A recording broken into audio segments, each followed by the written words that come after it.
welcome to the first ever episode of Justice League Revisited. This is a brand new podcast, which we've decided to go back and watch the episodes of Justice League and Justice League Unlimited in their original airing order. And this was the brainchild of myself and the voice of Wonder Woman, who's with me right now, co-hosting this, Susan Eisenberg. Yay! And I know, Susan, you can speak to the fact that the love for this series just has never gone away. It's never gone away. And I think you and I have talked about it endlessly, right? You and I have talked about the love that's out there. We have begged and pleaded for the reunion for Justice League. And we still have hope. As sad as that may sound, we still have hope. But I think you and I were just like, why don't we go back and look at all the shows and talk about all the shows, and that'll be joyful for the audience, for us, for other actors, for some of the people that were involved with the show. And when we talked about it to people, they were like, oh, I'll do that. So we were just like, let's do it. And we're doing it. One of the key components of the Justice League series, obviously, was we already had established Superman with his animated series. And of course, we'd already established Batman with his animated series. And one of the things that makes me so sad, Susan, is that as we go through these episodes together, one guest who should be part of the conversation that unfortunately won't be able to have going forward is Kevin Conroy. 100%. I thought of that from the minute we started talking about this as an idea. Well, we actually started talking about this a couple of years ago, I think. But when it became more and more real as an objective of ours, it just made me super sad that, we're not going to have Kevin on, and that a major component of the Seven is gone. And, I know the fans, I don't think I've gone to a Comic-Con, James, where they haven't mentioned Kevin to me in the last year. So I know that people are still mourning him, and the loss is felt within the fan community and with the actors and all the creatives and, all of us. So yeah, it's going to be really sad not to have him included. And, I wish we could do something about that, but we can't. So we'll just forge ahead, and we'll bring up some good memories and think about him and talk about him. That's all we can do, right? Exactly. And there'll be doubtless some episodes we'll come upon that would be like, boy, if Kevin was here. But I feel like we could almost treat those episodes each time we come upon those. Like, obviously, this little piggy sticks out in my mind. We could almost treat them as a celebration of Kevin and be like, look what he left behind legacy-wise, not just with Batman the Animated Series, but his impact as Batman on Justice League. Oh, the song alone. Yeah. See, Am I Blue is just that alone. We can just play that over and over and over again. That'll be the episode. That's our time, folks. Thank you very much. Right. It's a daunting thing to think about not having him here to be able, because I know for a fact, because he loved the fans so much. He didn't need the money, but he did so many of these conventions because he loved the fans and he loved the character of Batman. So I have no doubt that if he were here and we said, Kevin, we're doing an episode, whatever episode that might be, he would be down for it. 1,000%. I mean, he loved it. And he was the guy who would wait till the last fan in line got to meet him. I mean, he was that devoted to the fans. And, so when people say, I hope he knew how much we loved him. He did know. I mean, we talked about it. So he knew how beloved he was by the fans, by the community, all of us. Not to be too down on this. I don't want to bring our first podcast down too much, but I felt like we needed to mention Kev. No, because it'll be that he's that dark knight shadow looming over the world. He'll always be that voice of Batman. I know they're talking about doing new series and new Batman stuff, but I would say an entire generation, but I literally think there's 2 or 3 generations who he is the voice of Batman. No question. And will always be, by the way, the voice of Batman. And I think how you meet these characters, I think that always stays with you. I think for people who grow up with Batman the Animated Series or Justice League or Unlimited, those characterizations, those voices, it's why people say all the time, when I read the comics, I hear Kevin's voice. It's a connection that can never be broken. That's all. Absolutely. And there's just the amount of talent attached to this show is ridiculous, both behind the microphones and obviously, I guess you would say in front of, with the writers, directors, composers, storyboard artists, and everything like that who have worked on it. So I think we'll have no problem getting some fantastic people to be our guests on our show to talk about this beloved series. But that's why I also think it has had the longevity it has because of all that talent, like you're talking about. If it had only been the cast, that would have been one thing. But you combine all those elements, the cast, the crew, and then an audience that grew up with these characters through our show. It makes it all very, very magical.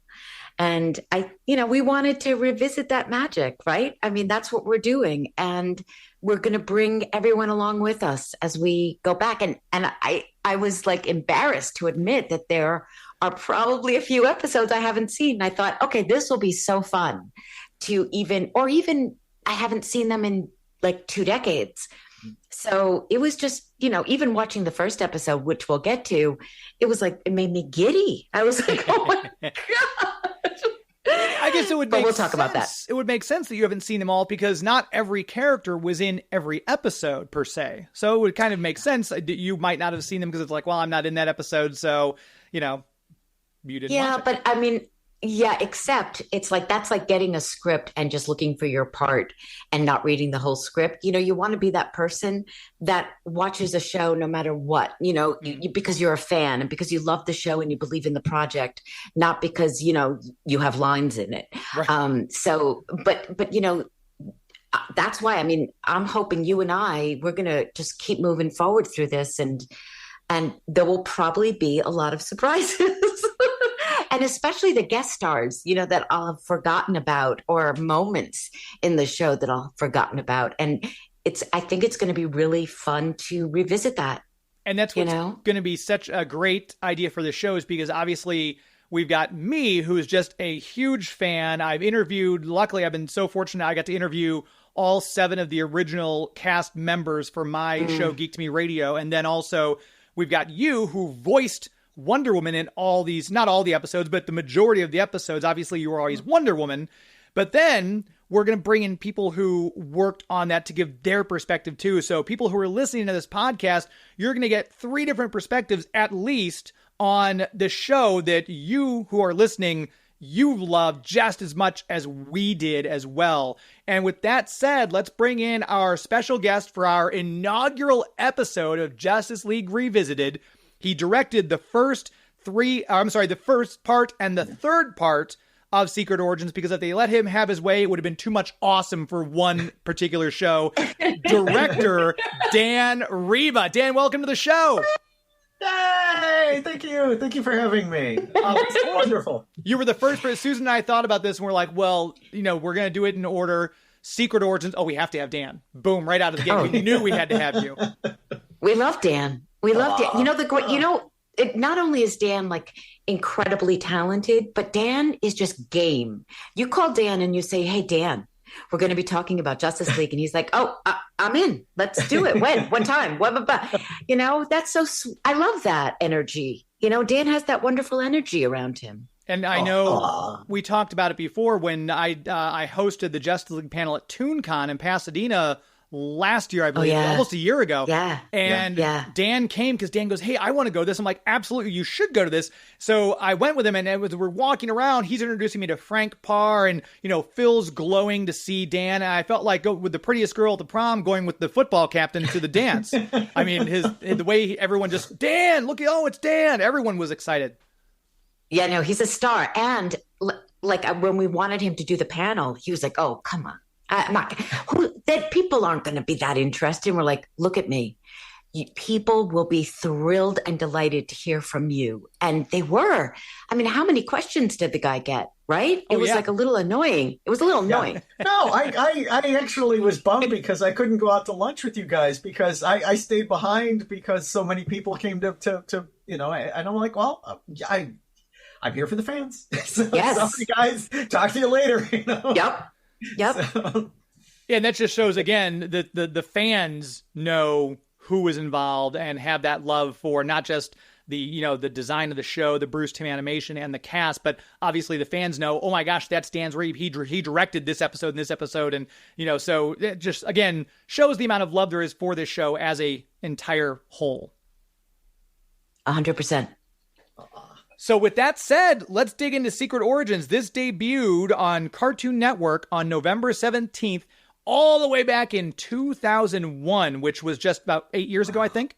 So, yes, according to my catalog. But so obviously, there's for people who might not know, Superman and Batman had their own series, obviously, and we were well introduced to them. But and again, see, we need to get that Wonder Woman animated series. That's been being pushed on Twitter quite a bit with Susan being the voice. But the characters were introduced to us. For the first time. We'd seen Flash in an episode of Superman the Animated Series. We had a Kyle Rayner version of Green Lantern in Superman the Animated Series.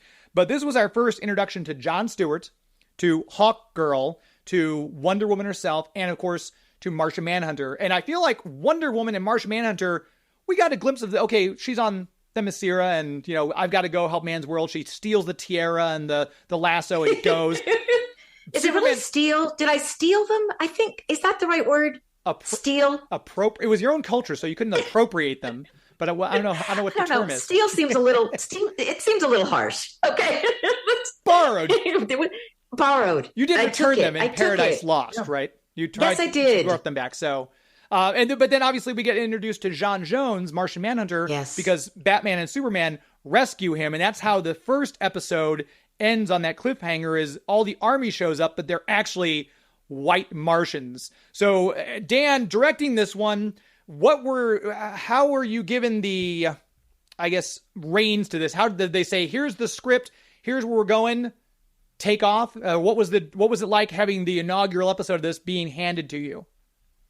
Daunting. Not only seeing these heroes together for the first time, setting things up, but just the entire the global scope of this Martian invasion was huge, and Bruce had specific ideas about the design for this stuff to look different from anything we'd seen before, and so he picked up on a science fiction artist who did a lot of covers, Richard Powers, and cued the White Martians and the technology on a lot of the abstractions that he used to do on his covers.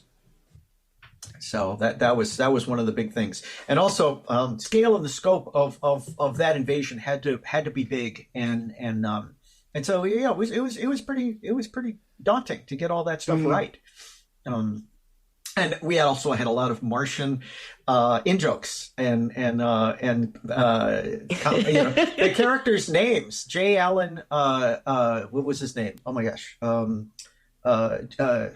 It's based on J. Allen St. John. Right? The senator character, right? But he was J. Allen St. John was the illustrator for Carter, J. Allen Carter. Oh, that's so it was great. a combination of John Carter of Mars and J. Allen St. John, who illustrated all those Edgar Rice Burroughs Martian stuff. So it was like a combination of that. He was also kind of designed to look a little like the $6 Million Man. Steve Austin. Steve Austin. Just a little bit, because that was a little dig in there too. The partner who died on Mars, I guess, Rice. Ed Rice was Edgar Rice Burroughs. So I wondered about that. So all of these things are kind of references to and then even of General Wells, Orson Welles, The Martian Invasion. It's H.G. Wells. So all of that stuff was sort of we're like combining all of the Martian Invasion. Obviously, H.G. Wells. So that was all part of the little in jokes that we stuck in there. But just. the scope of designing all of those characters and getting that stuff done in time was still so daunting, because we were like, getting the show set up as we're going, and it was a pretty big thing. Do you remember how far in advance that you were brought in to start working on this? Obviously, like we said, it debuted in November of 2001. Do you remember, was it 6 months before, 3 months before? No, much more than that. More than that. But not as big a lead time as Batman. That was like, year and a half of getting our show going.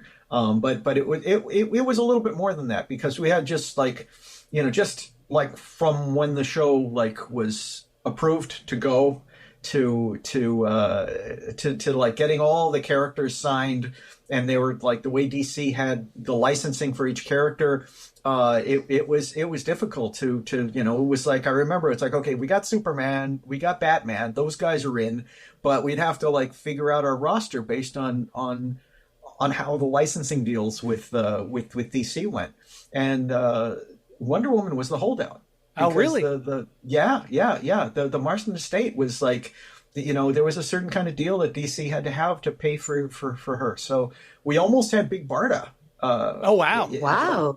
Yeah. Yeah, we and it was like, we really like needed Wonder Woman. It was like, come on, we got to have Wonder Woman. This is crazy. We wouldn't have a Justice League. It wouldn't feel right without Wonder Woman. Okay, where else are people going to hear stories like this? I mean, can I just say that? I mean, this is the inside scoop, folks. This is the real deal. This is amazing. I never heard these stories. I didn't know about that. That's fantastic. Now, Susan, weren't you the last? If I remember Andrea saying you were the last person to be cast too. You were the last role. So this was all held up because of Wonder Woman, one way or another, is what you're saying, Dan. Exactly. Exactly.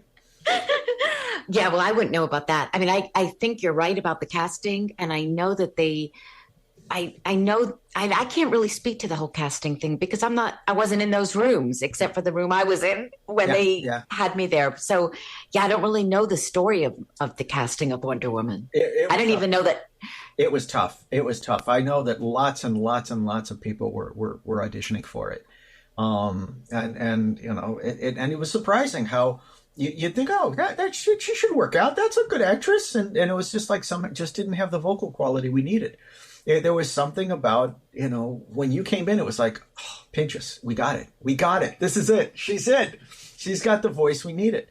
But when I'm telling you, it really, like, you have no idea how many people we saw. And I can't even count, because it was so many.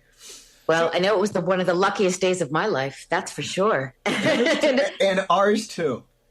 Well, now I'm curious depending on if you were already auditioning people, obviously you kind of don't want to wait until we get the rights to Wonder Woman and start auditioning Wonder Woman. Were you listening to people coming in to read for Barda as well, just in case the rights didn't come through? I don't think so. I think we had already pretty much set, the Barda was going to be at the last resort replacement. Gotcha. Okay.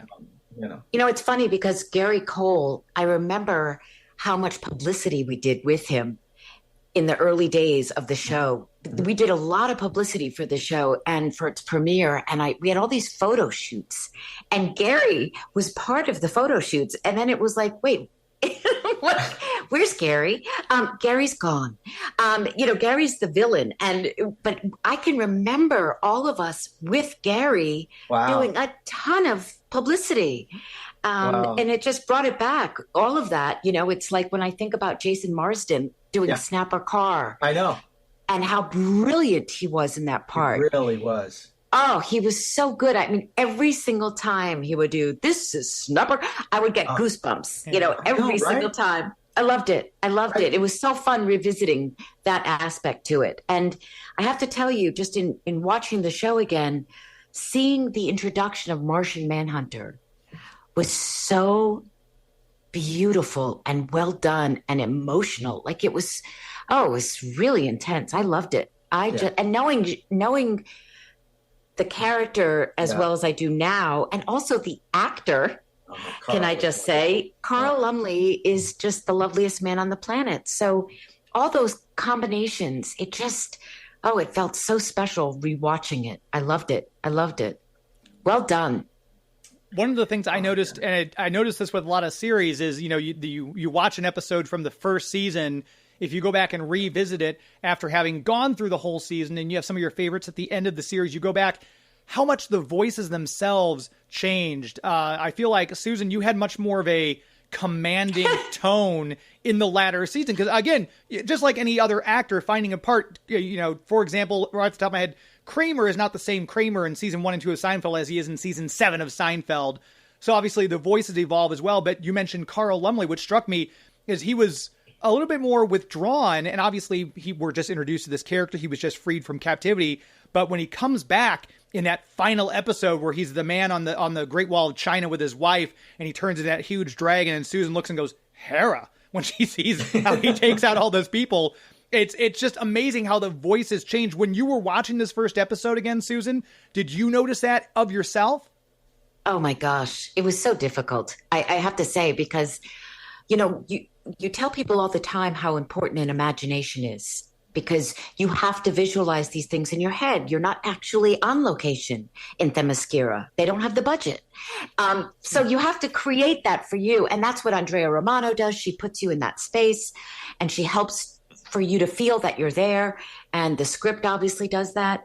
But when I heard some of my deliveries, I just wanted to sink under my couch. I mean, there's a line that I say to Hippolyta when we're talking, and I said, "How can you say that?" And the line before that is very quiet, and then I kind of scream, "How can you say that?" And I just started laughing out loud when I watched the episode, because I'm embarrassed, I'm just embarrassed. It's just terrible. And I think so much of that, especially in the beginning, so much of it was nerves. I mean, I was so scared to be in that room. And it was so intimidating being in that room and being with that group of characters. And I had done animation before, but nothing on this scale. And it was just daunting. Like Dan was saying, it was daunting. It was daunting voicing. So I was just nervous. And it took me, I'd say, about 2 years to really feel like a comfort level, if I'm being totally honest. So yeah, it just totally changed, and also, Andrea being there and guiding me through it and telling me to, trying to get my warrior out there a little bit more.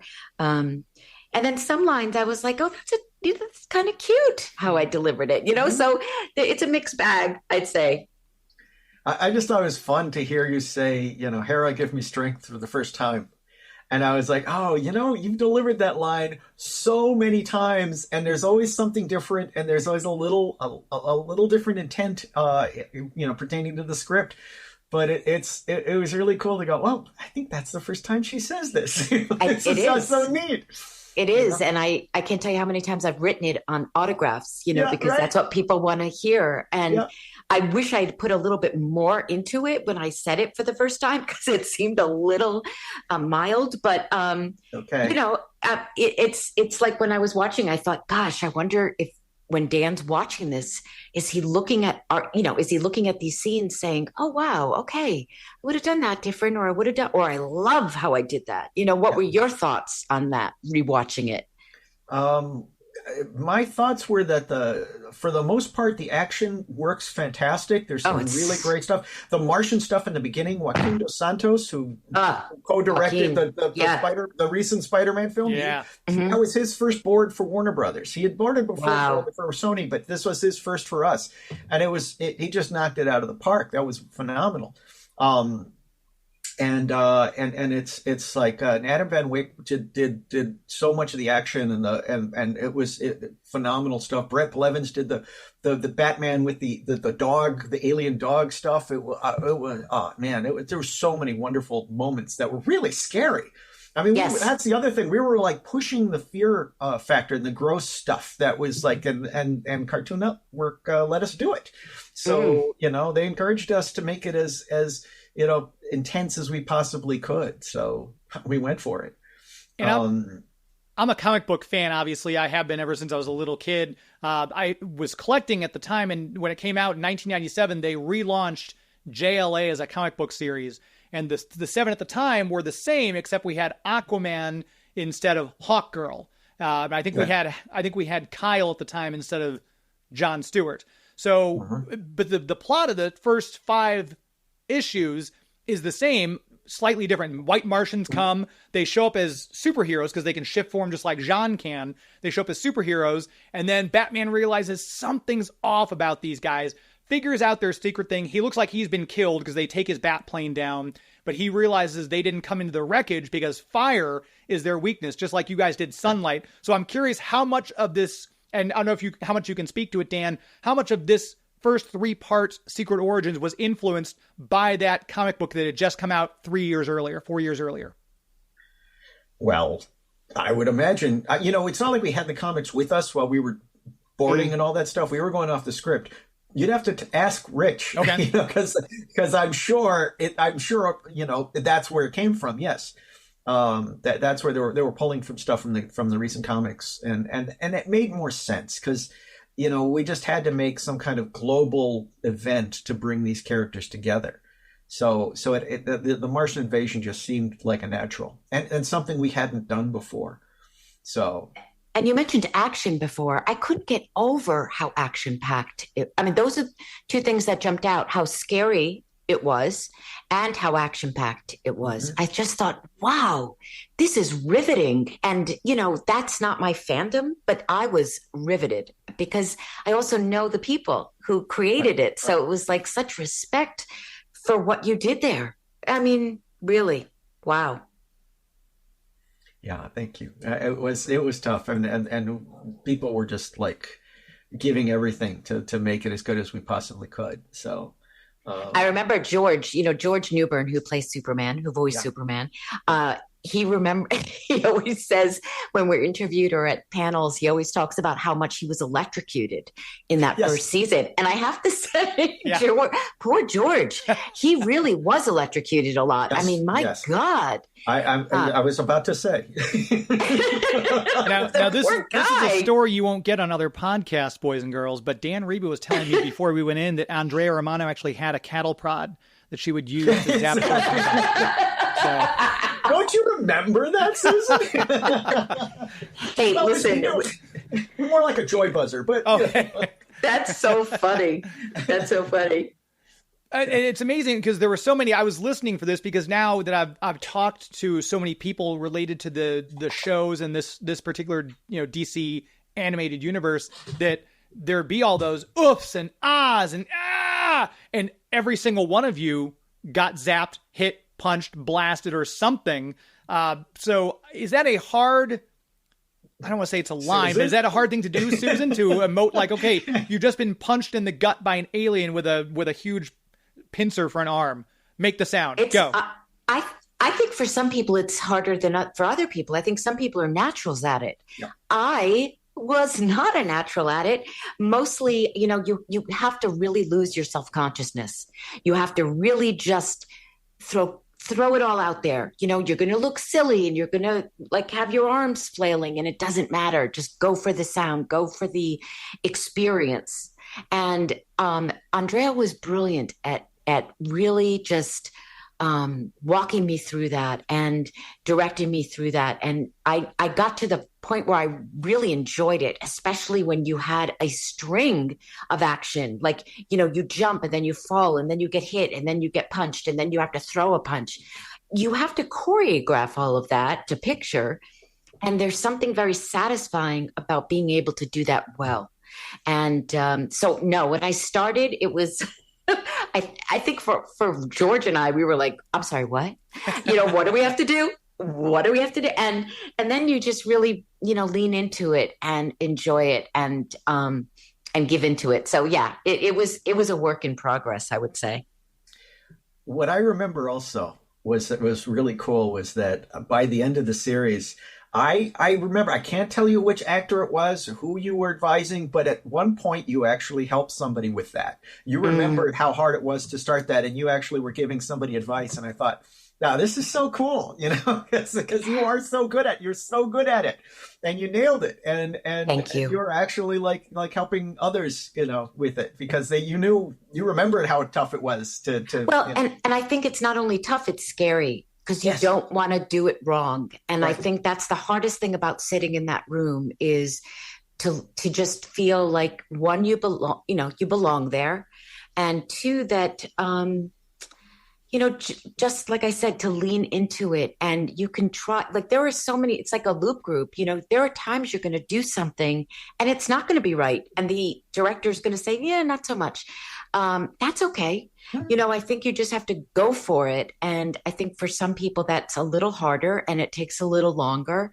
And when I see that in somebody else, because I know I've experienced it, it's like, just, you're going to be fine. This is just, throw caution to the wind and go for it. When you mentioned George Newbern, Susan, obviously he was not Superman in the Superman animated series. That was Tim Daly, who I'm understanding was contractually obligated to something else and couldn't commit to the series, right? I'm not sure exactly if it was like he wasn't allowed to, but it was like he was out of town, and we really didn't think we could phone patch him, and it was just going to be too hard we really wanted the group together, and so we opted to go, to recast, but he, there wasn't like, oh, we want to work with somebody else. It was just a thing where he wasn't as available as we would have preferred. And George was wonderful. George was great. I wonder how the audience who knew Timmy from the animated series, what they thought when they first heard George. It must have, I didn't have to follow anybody, and Kevin was obviously from the animated Batman. So, it must have been, I think he sounds so wonderful. He's such a natural as Superman, but so's, Tim is wonderful too. Yeah. But I'm sure fans were like, oh, who's this guy? Who's this Clark that we've got now?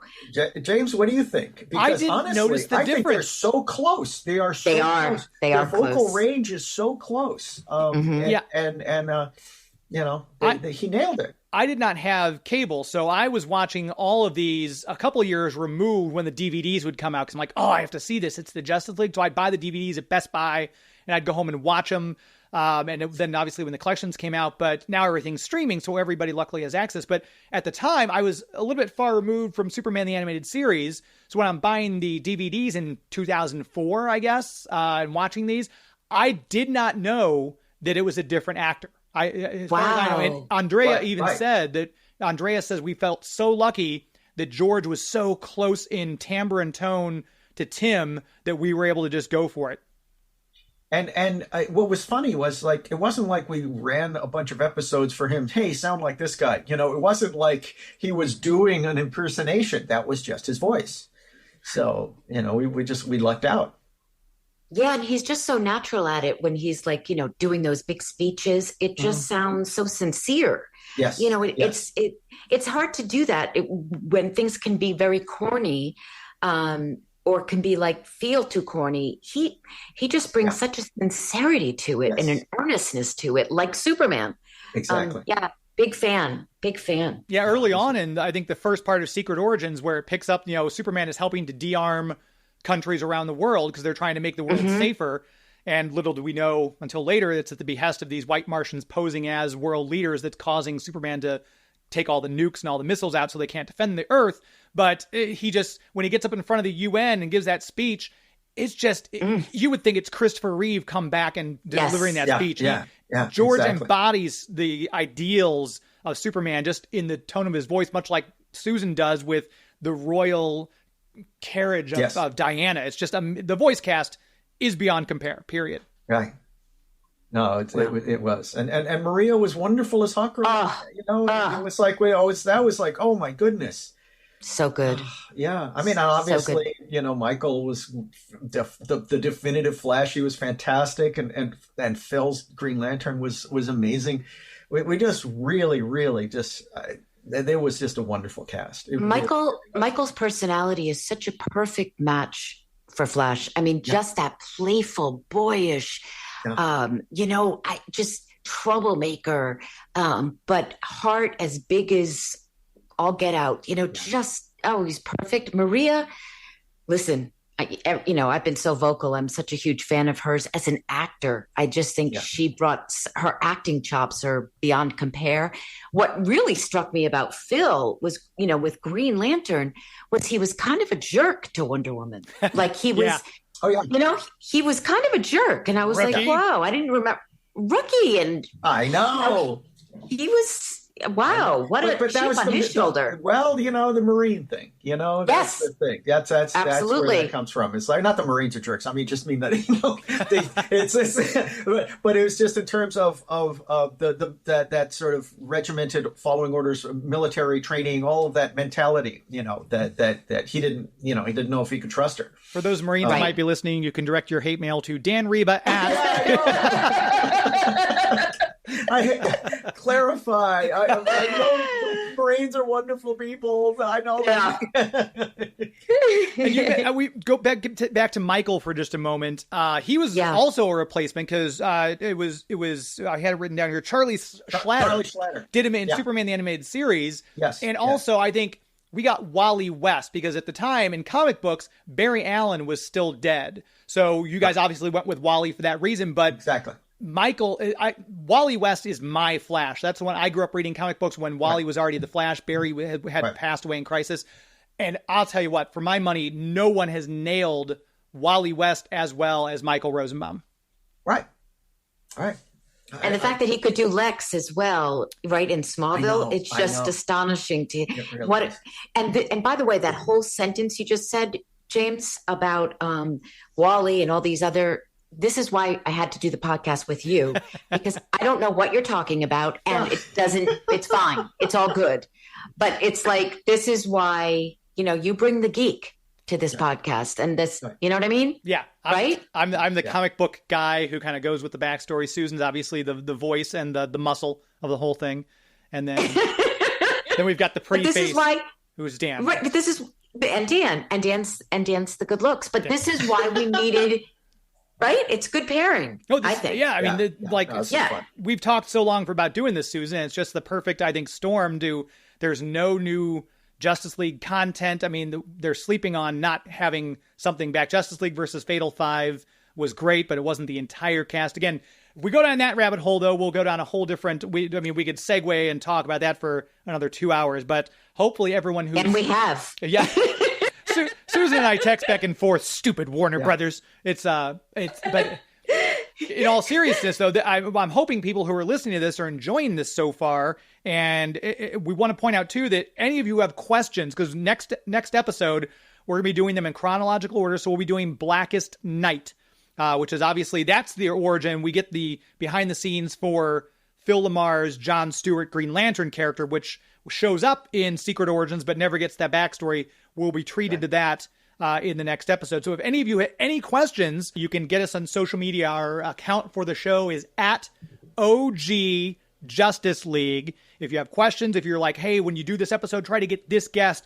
We love suggestions, and tag the guest, because if you're tagging the guests and Susan and I are reaching out, they're less likely to say no to us. So that's because it's all about the fans, as we all know. But we did get a question. I put this out a couple hours ago before we started recording, and we have Dylan Pollock. His handle on Twitter is at SteelyDill. He asked, Dan, was there any fear about the lack of origin given for Green Lantern and Hawkgirl, for obvious reasons, or Flash? Any other heroes who were pitched to join the original League, which you kind of covered that, and we kind of discussed it, but if you could, Dan, go into a little bit more of a detail. Was anyone worried? Were there any things like, we kind of need to introduce John more? Or was that like, nope, we've already got that episode coming up? That's pretty much it. We really kind of needed to focus on the story. We couldn't make it an in-depth origin of everybody, but Wonder Woman was absolutely crucial that we establish the mascara and why she's there, because that's like a very important, part of the group. And obviously the focus is on the Martian invasion. So we've got Jean, set up. That's fine. But we knew that we would be able to get to the others eventually. And also because of the situation with Anagar and Hawkgirl, right? We needed to kind of like, keep that sort of under the rug and kind of like, just be cautious with how much we said about her. Speaking of Thanagar, Susan, I think we have an announcement about our favorite Thanagarian. We do, James. Thanks for that. Thanks for throwing it to me. Is that broadcasting talk? It's Maria's, aka Hawk Girl. It's her birthday today. So we're going to give a shout out to Maria Canals Barrera and wishing her a very happy, wonderful birthday. Happy birthday, Maria. Happy birthday, Maria. Happy birthday, Maria. Hopefully we'll get Maria on. I'm sure she'll be in several of these episodes, especially that Thanagarian one. That's one we're going to obviously want to pick her brain on particularly. But just if you're listening to this again for the first time, we do appreciate. Hopefully you enjoyed this deep dive. I know I learned some stuff because we've got two experts on the show. We've got Dan and Susan giving us all the insight, the behind the scenes stuff, which I love. That DVD commentaries, one of the main reasons I buy physical media. So hopefully you can kind of watch this and go back and watch Justice League Secret Origins on streaming or on DVD and kind of enjoy this little behind the scenes commentary. I do a live radio show every Sunday night, 10 p.m. Eastern, 7 p.m. Pacific, called Geek to Me Radio, where we do cover the world of pop culture. If you want to go back and check out any of my interviews with the previous cast members, like I said, we've had Carl, we've had Michael, we've had Susan on several times. You can go back and check those out. geektomeradio.com. Just click on the celebrity interviews link. They're in alphabetical order. You can click on the ones you want to hear and go through that. And tune in every Sunday night. You can go to ktrs.com/stream, or if Joey V, my executive producer, is in the house, we do video on YouTube, youtube.com/geektomeradio, or facebook.com/geektomeradio. Subscribe there, give those pages a like. I'd appreciate it. Dan, you have an event coming up soon that I think people are going to want to go check out. Right. It is called Behind Mask, Night of Batman Mask of the Phantasm in Macon, Georgia, November 3rd and 4th. You can purchase tickets through Eventbrite.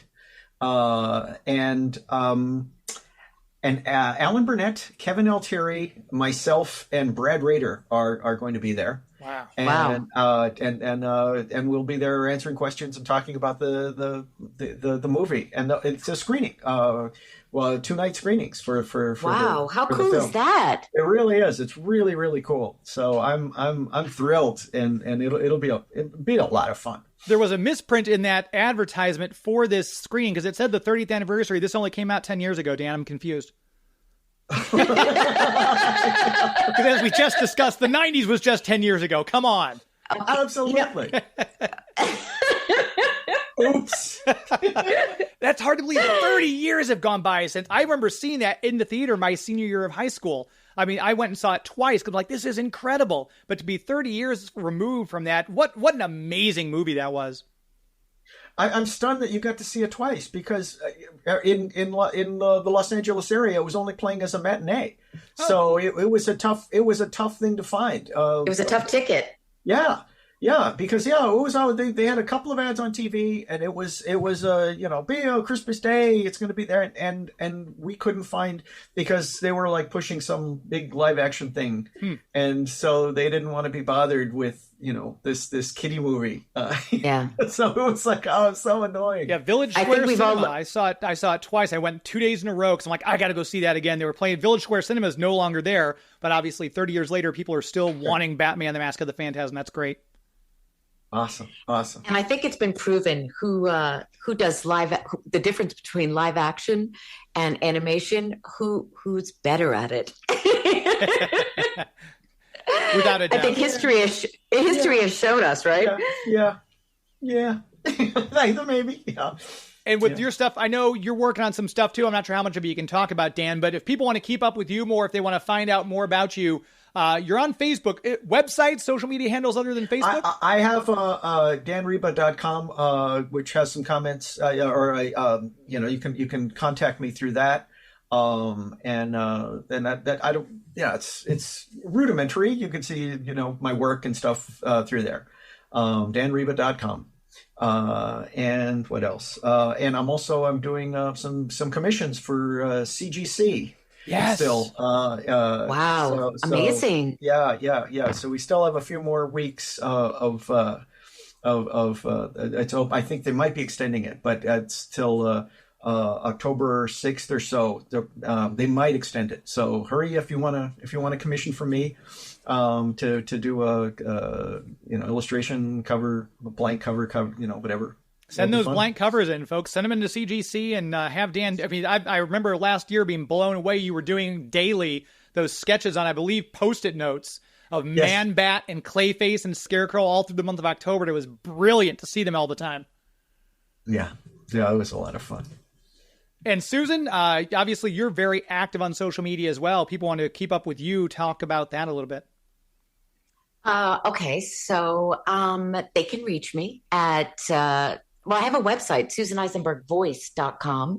Ooh. So you can always reach me, email me through that, and Instagram and Threads. And I mean, how long do you have? A little bit of Twitter left, and there's just so many now, right? No Social apps. It's just crazy, but mostly Instagram and Threads and my website and a little bit of Twitter, but we do have the account on Twitter, the OG Justice League. So, I mean, I'm there. I'm available, people. I'm out there. You can find me. And don't forget to use hashtags if you have any questions about our podcast. Yes. And Susan, I know when you posted it on Instagram, you got a lot of immediate response about doing this particular show that we've now launched our inaugural episode. So if any of you have questions, you can direct them to Susan on Instagram. You can direct them to me at Geek to Me Radio on Twitter, or directly at the podcast at OG Justice League on Twitter, and just use the hashtag JL Revisited. And if you want to stick in the hashtag JL Reunion as well, we wouldn't be mad at you. That'd be good. Yeah, that's perfect. And Dan, we do greatly appreciate you being our inaugural guest on this on this maiden voyage of our show. Thank you so much for taking the time today and giving your insights. It's always great to hear from you. It's great it's great to be here. It's fun to talk about this stuff. So. And we'll talk about this at another time. But Dan, do you remember we saw each other at a Comic-Con, and I was signing the photos of the Wonder Bat kiss? I just shared that recently. So yes. So that photo has been on Facebook recently. Aww. So we'll revisit that, and we'll hopefully have you back to talk about that. Sure. But that had made such an impact on me. It was just so lovely seeing you at a con, and just it's just sweet. So thank you so much for being a part of this, and it just means the world to both of us. Thank you so much. It really is such a joy working with you and seeing you every time I get a chance to. So thank you. Thank you. And we'll definitely have you back on as well, Dan, because obviously you had a lot of impact on this series. So your phone will be ringing off the hook from Susan and I both, believe me. Please don't change your number. No. Thanks, Dan. We appreciate it. Thanks, Dan. Thank you. Welcome.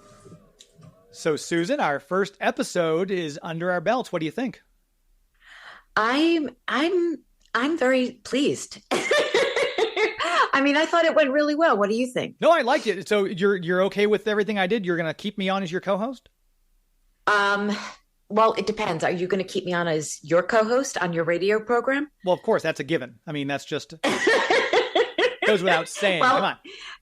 I think we make a pretty good team. And this is the thing. Like I said earlier, you bring the geek, I bring whatever I bring. And I think that's really important, that there's that balance that we have. And we've had it for a long time. That's why we're friends.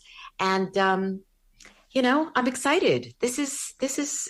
I'm excited. Aren't you? Definitely. And I think the fans, here's our first episode. So if you liked this episode, those of you who are listening, tell your friends that Justice League is back in its own special way. This is a great deep dive for any of you who are fans of the show but want a little bit more. This is hopefully what we're going to bring, what we brought to you today. Susan and I are going to reach out to our contacts. Susan has far many more contacts than I do, so she'll be doing the heavy lifting there. But it'll be great to hear from some of these people. I know I was so excited. I want to jump to the Justice League Unlimited because Ken Schreiner, Green Arrow, messaged on your Instagram and said, hey, I'm ready and willing and standing by. So there's already people like that lined up, ready to jump on with us. It's going to be great. Ken is always ready. I mean, he's just there. He's waiting. He's waiting for the phone to ring. So yeah, no, he's a given. And hopefully we'll have some wonderful guests and it'll be a good season. I'm really looking forward to it. And like I said, I'm excited to watch the shows. I mean, I enjoyed watching that 3-parter so much. And I wanted to mention before I forget, you and I talked about me doing this podcast because of the strike that's going on. Mm-hmm. The actors, the Screen Actors Guild, SAG-AFTRA is on strike. And there was some concern that I wouldn't be able to do this podcast because I'm talking about a show that was done through a company that we are striking against. But I was informed that it would be okay because it's a different contract than the contract that is being struck right now. So I just wanted to mention it because we're all just still out there fighting for a fair contract. And, the fight is continuing. And I just, I wanted to mention it because it's serious. And the Guild, when I talked to SAG-AFTRA, they were lovely and they researched it for me and made sure this was kosher. But I don't want to forget all those people out there who, like myself, who are still striking. Yes. So I just wanted to mention that. It's over for the writers, it looks like. It looks like the writers are taken care of. So hopefully the writers keep standing in solidarity with the actors, just as the actors stood in solidarity with the writers. And hopefully this can all be resolved to everyone's satisfaction, that we get back to making the art that everyone loves, especially stuff like this that we're getting to talk about here almost, 22 years later. Yeah, and the sooner the better. That's all I'm going to say. The sooner we get it resolved, the better. And the sooner we get a fair contract, the better. So just wanted to throw that out to my SAG-AFTRA, brothers and sisters, as it were. There you go. And again, we will be dropping these. We're aiming for twice a month. So our next episode will cover Blackest Night, which gives Jon Stewart, Phil LaMarr, Green Lantern, his origin of his character. Delves into the Manhunters. That's a great episode too. Just the drama in these. I'm so excited to go back and rewatch that one. So if you're listening, go ahead and rewatch Blackest Night. That's a 2-parter. And then if you have any questions, #JL Revisited on Twitter or directly to Susan on Instagram. And that's how we're going to continue going forward with this Justice League Revisited podcast. And yes, so just everybody, thank you for listening to this. And let me just add that the conversation continues.